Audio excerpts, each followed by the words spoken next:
This is a video that's going to be very, very difficult for me to make. I'm on, I think, like take 4 right now. And, a year ago, I made a video like this about the greatest footballer to ever play the sport, Lionel Messi. And a year later, I'm back again doing another video. Not the best footballer of all time, but definitely the best Barcelona defender of all time and one of the best defenders in the history of the sport in Gerard Pique. Gerard Pique for me is a very special player because growing up after Messi, he was my second favorite player. People had, Iniesta, Xavi, but for me it was Pique. I absolutely loved him growing up. I think it was more so because when I was younger, he was the only Barca player that I knew that could speak English, but I absolutely loved him. I remember, growing up, I always wanted to be a defender because of him. I was playing in school or house league and other stuff like that. I remember also that growing up when I had my, my first laptop, my first iPod, my password would always be PK3. And you're probably wondering, oh, you're lying. It was definitely Messi. It generally was PK3. If you look at my name on YouTube, BarcaBoy 103, the 10, number 10 for Messi, and the 3 is for PK. Like, this is a very special player for me. He represented the fans on the pitch. Yes, Messi is a diehard culé too, but he just went out there and did his thing. PK always showed it. You see it when he has banter with, Espanyol fans, Madrid fans. I remember him going on a talk show saying that I probably have more money than Espanyol. Every time a Madrid player comes out in the media and slays us, he's always there to defend us. And he just represents what it's like to be a fan and be a Barcelona player. And that's what I love, about PK the most. Despite the fact that he's a world-class player and has won every single thing in the game, he also had a good connection with the fans. I know there's a lot of rumors over the past few years about blah, blah, blah. I this is not the time to get into it, but PK was so close with the fans. I think closer than a lot of people do think, and it resonates with me. I always said growing up, if there's one person in the world I would love to sit down and meet, have a coffee with or have a dinner with, would be PK. You're probably thinking, oh, you're lying, it's definitely Messi. Messi can't speak English, so if Messi could speak English, then yes, but it would be PK because I could actually communicate with him. But I don't know why. It was mostly just Messi, PK, and Busquets that I always had such a good connection with. I think I caught Xavi and Iniesta a bit too late. I started watching in like 2008, 2009, got into it in 2010, 2011. I absolutely loved Xavi and Iniesta, but it was always Busquets, PK, and Messi that I just always had that, connection with.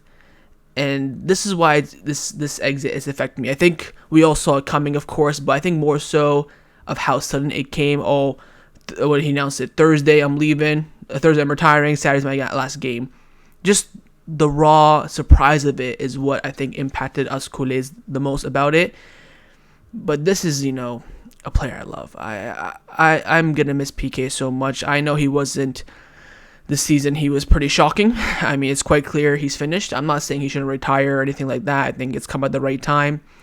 But if you look at PK over the past, 10 years at Barcelona, he's been one of the most consistent players ever. I think even last year in my season review, I gave him player of the season. Yes, in the big games, he doesn't turn up, Anfield, Rome, Bayern, PSG, Juventus, over the past few years, whatever it may be. But always during a season, PK was consistent. It's, playing 50 plus games for this club every single year for the past 15 years is very select few people can do. And I think people need to realize how important PK is for the club, how much he's helped grow the club. His journey, his inspiration, his motivation, and his character. Like I said, he'd always come out in defense in the media. He was always the big player that talked. Messi never spoke. Busquets, Xavi, Iniesta, they never spoke, right? Even then, maybe Dani Alves came out once in a while. Pique was the one that was the voice for the fans.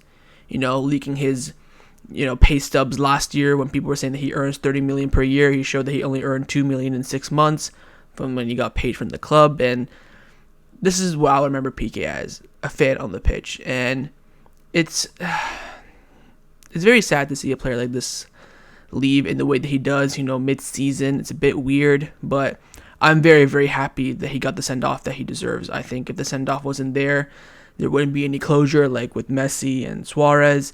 But I think with the send off, it brings the book to a close. And I was seeing a lot of debates online about your favorite PK moment. I want to share you mine. I feel like the five and the goals and stuff like that, they're like a given, right? I have like two low key ones. The first one is his speech after we won the treble in 2015 at the Camp Nou, when he brought up Kevin Roland, the Colombian singer that went out partying with the Madrid players. He said that he had that line ready. The speech itself was fantastic. But there was this one moment that I will never ever forget. February 2018, I'm at home. I'm about to watch Barcelona versus Espanyol. It's under Ernesto Valverde. At the time, I think we were unbeaten throughout the season. I think we only had 2 draws, so the rest were wins. We're coming against Espanyol. I think it's like the second time in like 2 weeks we face them in the Cup and La Liga consecutively. We're about to play the game. It's snowing outside. My dad's like, I was like half an hour before the game started. I'm like, okay, my dad, I'm going to go watch the Barcelona game. He's like, nope, you got to shovel first. I ran outside and shoveled in the freezing cold just to watch Barcelona. I made it in time, like 2 minutes before kickoff. We were getting destroyed, and it was soaky, it was rainy, it was the wettest game I've ever seen in my life to this date. And Pique, of course, when he was Espanyol, he gets abused. Shakira chants about his kids, about him. And he always turns up against Espanyol. I think against Madrid and Espanyol, Pique is always there, no matter what. If he's on crap form, the team's playing crap, he's always there. And I think it was Gerard Moreno, who's the Villarreal striker. He was, having banter with him. I think he scored. Anyways, we were losing 1-0. And there's a time when we had a good streak going. Everyone's talking about it. 80th minute, I think we got a free kick on the left-hand side of the pitch. I think Messi, Jordi Alba, one of them whipped it in. Pique gets the header and scores. And does a little shush, and he runs around the stadium. Suarez came and jumped on him. And it's just ice cold, That's one of my favorite PK moments. And it's so sad to see a chapter like this end. A very iconic chapter. But Champions Leagues, La Ligas, Super Cups, Copa del Reys, Euros, UEFA Super Cups, Club World Cups, World Cup. He's done it all. And, seeing his speech last night, and he got emotional, I got emotional too, because he's a strong character. You don't really see Pique get emotional or cry. Of course, Xavi and Iniesta, they have that soft spot. Same with Suarez when he was talking to in his farewell press conference. But Pique, even during the game, he wasn't crying. When he got subbed off, he was holding it back, but he didn't show it. And then the speech, he just burst out. That, for me, is character. And it's just a player that I think everyone loves. I think every Barcelona fan loves him, and we all know he'll be back as the president one day, whether it's the next election, the election after that. He'll be back I have no doubt he'll become the president. All I can hope is that he's one of the best presidents we've ever had. Part of that Joan Laporta category, and he only thinks about the club. And, he always says that Barcelona comes first. I never want to be a football player. I want to be a Barca player. And what this man's done to help the club as well, cutting his wages. He even said in 2020, if fresh blood is to come in, I'll be the first to walk out. The fresh blood is here. His time was on the bench, and he left. He always said that I'll never sit on the bench of Barcelona. Once I'm on the bench, I will leave. I'll retire at Barcelona. I'll never play for any other club. He's got this promise. He's a very down-to-earth man, always truthful, and this is what we see, of course, in real life. You can hear rumors might say otherwise, but rumors are rumors unless we see it on paper. We see it with our naked eyes. It's all just talk. And that, for me, is for Pique one of the things I will never ever forget, that he always showed on the pitch that he'll bleed and die for this club, and that's why I love him so much.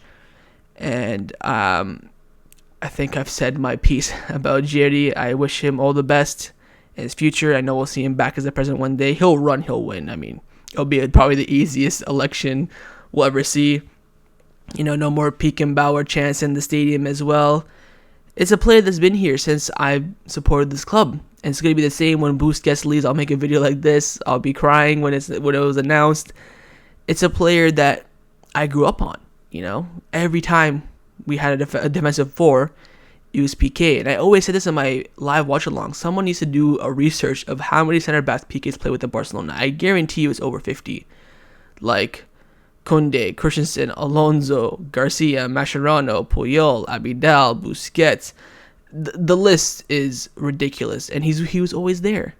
It was always Pique plus someone else, and now it's gonna not be that anymore. So I wish Pique all the best. I want to thank him for the memories. Thank you for committing on the pitch, fighting for the badge, only thinking about the badge, and I hope to see you back at the club again soon as a president, and hopefully you'll put the same effort that you did on the pitch as you will in the boardroom.